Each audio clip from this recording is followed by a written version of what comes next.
And the feds came down hard on a securities dealer they accuse of paying big bribes to get millions in state business.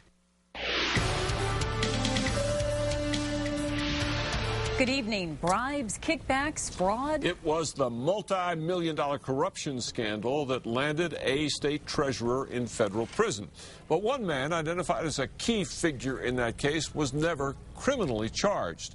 However, a federal agency is now trying to make him pay in another way. Here's News 13's Michael Herzenberg.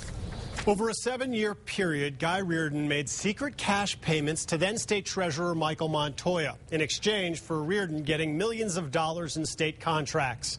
That's the just-released findings of the Securities and Exchange Commission.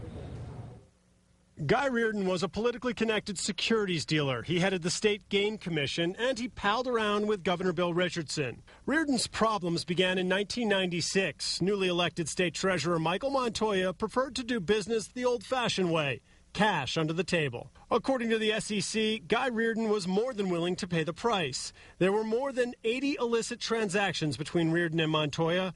SEC investigators found Riordan paid Montoya kickbacks in response to code words such as "help me out" and "green tree." Riordan met Treasurer Montoya surreptitiously, often in restaurant restrooms, to pay the kickbacks, and the payoffs were strictly cash. Riordan profited substantially from the kickback scheme at the expense of New Mexico taxpayers. The SEC says that even though Riordan knew that Montoya was, in his words, crooked, Guy Riordan kept on doing business with the corrupt treasurer. According to an SEC order, Riordan's conduct was serious, his violations egregious.